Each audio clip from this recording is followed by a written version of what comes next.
काशी को, उत्तर प्रदेश और देश को आत्मनिर्भर बनाने का जो संकल्प है वह चरितार्थ हो रहा है। और अभी 2 वर्ष पहले आदरणीय प्रधानमंत्री जी ने काशी को इनलैंड वाटरवे का एक उपहार दिया था। अब ये चारों जनपद वाराणसी, चंदौली, गाजीपुर और बलिया, इन जेटीज के माध्यम से यहां की गतिविधियों में तेजी लाई जा सके और इनलैंड वाटरवे की सुविधा का हम बेहतर लाभ ले सकें, इस दिश से आज इनका जो जेटीज का निर्माण हुआ है उनका लोकार्पण और जिनका शिलान्यास हुआ है वे शीघ्र बनकर के तैयार होंगे और उनका हम बेहतर उपयोग कर पाएंगे। इस दिश से आत्मनिर्भर भारत की परिकल्पना को साकार करने और इन कार्यक्रमों के माध्यम से परिवहन की, जल परिवहन की गतिविधि को तेज करने का जो एक कार्यक्रम है, इसमें मुझे शामिल होकर के अत्यंत प्रसन्नता की अनुभूति हो रही है। मैं काशी वासियों को, उत्तर प्रदेश वासियों को इस उपहार के लिए आदरणीय प्रधानमंत्री जी के प्रति आभार व्यक्त करते हुए केंद्रीय मंत्री माननीय श्री सर्बानंद सोनोवाल जी को और उनके सहयोगी मंत्री माननीय श्री श्रीपद नायक जी को, श्री शांतनु ठाकुर जी को हृदय से धन्यवाद देते हुए उनका काशी में हृदय से अभिनंदन करता हूं। भाइयों बहनों, ये जो 15 जेटीज जो वाराणसी, चंदौली, गाजीपुर और बलिया में या तो बने हैं या बनने जा रहे हैं, यह पर्यटन की ढेर सारी संभावनाओं को आगे बढ़ाने में इनका उपयोग होगा और यह इसके माध्यम से यातायात को अत्यंत सुगम बनाने में मदद मिलेगी। जल परिवहन प्रारंभ होने से ट्रेन में और सड़कों के लोड को भी कम करने में मदद मिलेगी। स्वाभाविक रूप से जल परिवहन का जो माध्यम बना है, इससे सड़कों के डीजल को या सड़कों के प्रदूषण को कम करने में भी इससे मदद मिलेगी। स्वाभाविक रूप से कार्य एक है, लेकिन उसके लाभ अनेक हैं और ये अनेक लाभ का केंद्र बिंदु काशी बनने जा रहा है। मैं इसके लिए आप सबको हृदय से बधाई देता हूं, अपनी शुभकामनाएं देता हूं। उत्तर प्रदेश जैसा राज्य सदैव इस बात के लिए तड़पता था कि हमारा राज्य लैंडलॉक्ड स्टेट है, यानी चारों तरफ जमीन से ही घिरा हुआ है और इसलिए हम लोग अपनी किसी भी उत्पाद को एक्सपोर्ट करने में, हमारा उत्पाद एक्सपोर्ट के लिए जब तक पोर्ट तक पहुंचता था तब तक उसका दाम बहुत ज्यादा हो जाता था, क्योंकि ट्रांसपोर्टेशन का जो दाम होता, ट्रांसपोर्टेशन का जो दाम होता था उसके साथ जुड़ जाता था। उसके कारण उसकी लागत ज्यादा होती थी और अंतर्राष्ट्रीय बाजार में जो एक प्रतिस्पर्धा होती थी, उस प्रतिस्पर्धा में हमारा उत्पाद नहीं टिक पाता था। वहां पे क्वालिटी के साथ साथ उस क्षमता का भी होना चाहिए और उस लागत का भी होना चाहिए जो मांग है। लैंडलॉक्ड स्टेट होने के नाते यह हम सब के सामने सबसे बड़ी समस्या थी। हमें चीनी भेजना हो तो ये समस्या होती थी, हमें यहां से सब्जी, फल, मिर्चा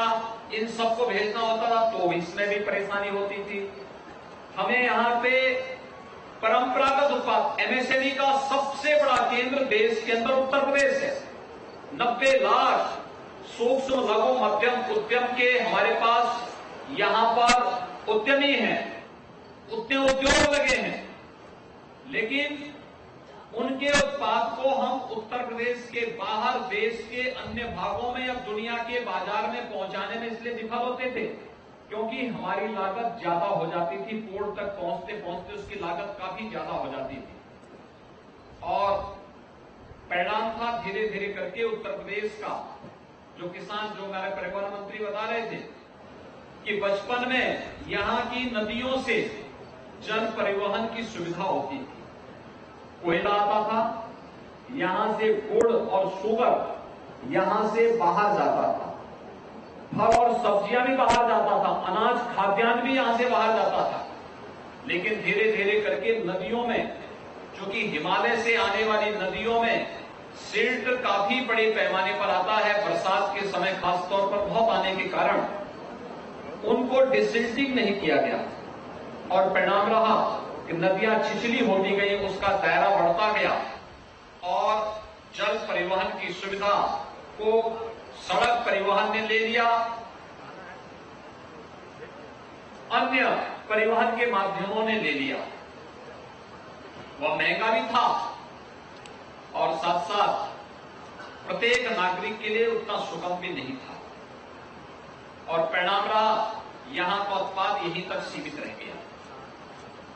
एमएसएमई दम तोड़ने लग गया और मुझे प्रसन्नता है कि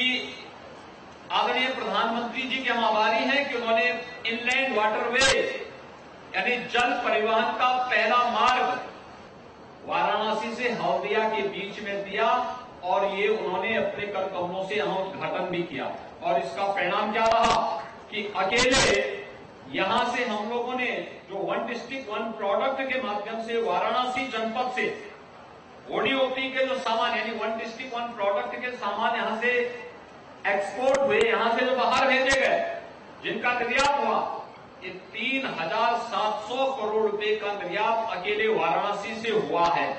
जिसमें उत्तर प्रदेश से बने हुए भदोही की कालीन हो, मिर्जापुर की कालीन हो, वाराणसी के उत्पाद हो या फिर यहां पर बने हुए चाहे वह चंदौली का ब्लैक राइस हो, जौनपुर के वुलन कारपेट, गाजीपुर का जूट वाल हैंगिंग, मऊ के पावर लूम और टेक्सटाइल, मिर्जापुर के ब्रास प्रोडक्ट, प्रयागराज के मूंज प्रोडक्ट और फूड प्रोसेसिंग के प्रोडक्ट, ऐसे ही तमाम वाराणसी की सिल्क साड़ियां, इन सबको यहां से हमें सी पोर्ट तक भेजने में यहां से इसके माध्यम से मदद मिली और इसके माध्यम से 3,700 करोड़ रुपए का निर्यात अकेले 21-22 के अंदर ही वाराणसी के इनलैंड वाटरवे के माध्यम से हमें प्राप्त हुआ है और स्वाभाविक रूप से इससे यहां के उद्यमियों को, यहां के कारीगरों को, यहां के किसानों को, यहां के हस्तशिल्पियों को कार्य भी मिला और उसका मुनाफा भी उन्हें प्राप्त हुआ है और मैं इसके लिए प्रधानमंत्री जी का हृदय से आभार व्यक्त करता हूं कि इसके माध्यम से यहां के लोगों को काफी परिवहन की यहां के माध्यम से इस सुविधा का लाभ यहां के लोगों को आसानी से प्राप्त हुआ है। भाइयों बहनों, इस जो अंतर्देशीय जलमार्ग प्राधिकरण से समन्वय स्थापित कर पर्यटन की जो ढेर सारी संभावनाओं को आगे बढ़ाया जा सकता है। आज आप देख रहे होंगे काशी विश्वनाथ धाम की स्थापना हुई। काशी विश्वनाथ धाम बनने के बाद यहां पर पर्यटकों की संख्या और श्रद्धालुओं की संख्या पहले की तुलना में कई गुना बढ़ी है। अकेले सावन के महीने में काशी में 1 करोड़ श्रद्धालु आए थे और अगर आप देखेंगे कि अभी देव दीपावली के अवसर पर कोरोना कालखंड में जिनको लगता था कि होटल व्यवसाय पूरी तरह समाप्त हो गया है, उन सबकी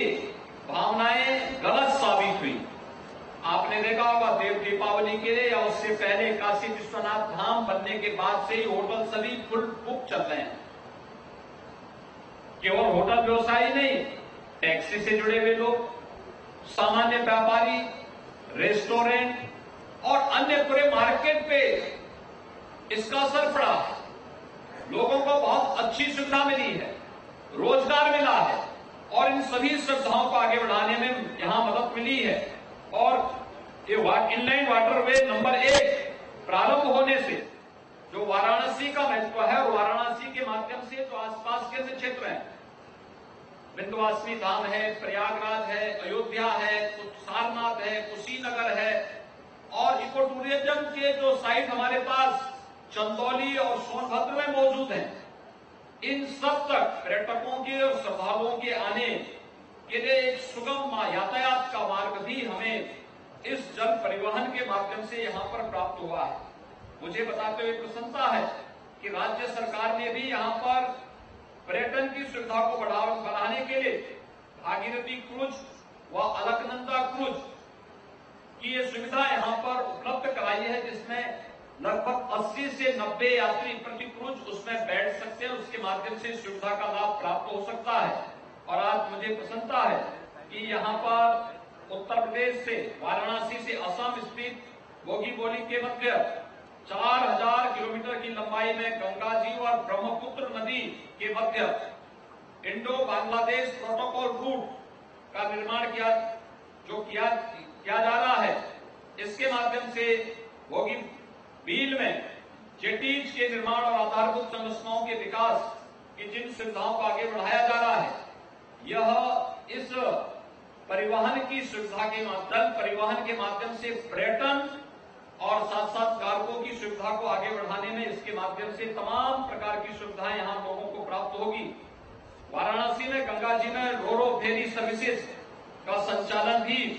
यहां पर पर्यटन विभाग के द्वारा किया जा रहा है। अक्टूबर 2022 में रोरो फेरी के अंतर्गत क्रूज एमपी से मानिकसा के द्वारा 35 ट्रिप के माध्यम से 3170 यात्रियों को और एमपी विवेकानंद के द्वारा 82 ट्रिप के माध्यम से 6922 यात्रियों को यातायात की सुविधा यहां पर उपलब्ध कराई गई। इसके साथ ही वाराणसी में मल्टी मॉडल टर्मिनल जनपद चंदौली और मिर्जापुर में फ्रेट विलेज जनपद गाजीपुर में इंटर मॉडल टर्मिनल का विकास भी इसके माध्यम से किया जा रहा है। इंटर मॉडल टर्मिनल पर सड़क परिवहन के माध्यम से उत्पादों को पहुंचा करके उन्हें हम इनलैंड वाटरवे के माध्यम से उनका एक्सपोर्ट कर सकते हैं। और आज जो संभावनाएं उत्तर प्रदेश जैसे राज्य में बन रही है कि freight corridor, dedicated freight corridor, eastern and western freight corridor दोनों उत्तर प्रदेश से होकर के गुजर रही है। दोनों का जंक्शन उत्तर प्रदेश के अंदर घोड़ाकी में, जहां पर हम लोग बड़े पैमाने पर मल्टी मॉडल लॉजिस्टिक हब और टर्मिनल हब के निर्माण की कार्रवाई को आगे बढ़ा रहे हैं। इसके साथ ही उत्तर प्रदेश में आदरणीय प्रधानमंत्री जी के विजन और उनके मार्गदर्शन और नेतृत्व में एयर कनेक्टिविटी बेहतर हुई है। सड़क परिवहन के क्षेत्र में भी हम लोगों ने इंफ्रास्ट्रक्चर के डेवलपमेंट के लिए बहुत बड़ा कार्य किया है। उत्तर प्रदेश वर्तमान में 12 से 13 एक्सप्रेस हाईवेज के साथ ही भारत सरकार के सहयोग से सभी हाईवेज को 4 लेन और 6 लेन के निर्माण की दिशा में तेजी के साथ कार्य कर रहा है। स्वाभाविक रूप से आत्मनिर्भर भारत की परिकल्पना को साकार करने और प्रधानमंत्री जी के विजन को जमीनी धरातल पर उतारने में इससे मदद मिलेगी। आज के इस अवसर पर आज का दिन काशी की दृष्टि से, पूर्वी उत्तर प्रदेश की दृष्टि से, उत्तर प्रदेश की दृष्टि से अत्यंत महत्वपूर्ण है। ये महत्वपूर्ण इसलिए भी है कि न केवल यह हमारे लिए पर्यटकों को आकर्षित करने, बल्कि इसके माध्यम से हम कृषि उत्पाद को, क्योंकि उत्तर प्रदेश खाद्यान्न में देश के अंदर नंबर 1 पर है। उत्तर प्रदेश दुग्ध उत्पादन में नंबर 1 पर है। उत्तर प्रदेश में तमाम फल उत्पादन का एक महत्वपूर्ण केंद्र होने के साथ ही सब्जी उत्पादन में भी उत्तर प्रदेश की बहुत महत्वपूर्ण भूमिका है। हमारे पास देश की सबसे अच्छी उर्वरा भूमि है, तो हमारे पास देश का सबसे अच्छा जल संसाधन भी है। इन सब का उपयोग करते हुए हम लोग यहां पर अपने अन्नदाता किसानों को उनकी आमदनी को कई गुना बढ़ाने के माध्यम से उनके उत्पाद को अंतर्राष्ट्रीय बाजार तक पहुंचाने में इनलैंड वाटरवे महत्वपूर्ण भूमिका का निर्वहन कर रहा है और कर सकता है। इसके साथ ही यह हमारे लिए सुगम माध्यम भी बनेगा। उत्तर प्रदेश के 1 डिस्ट्रिक्ट 1 प्रोडक्ट से बने हुए उत्पाद को अंतर्राष्ट्रीय बाजार में पहुंचाने का स्वाभाविक रूप से एक महत्वपूर्ण कार्यक्रम का शुभारंभ हुआ है।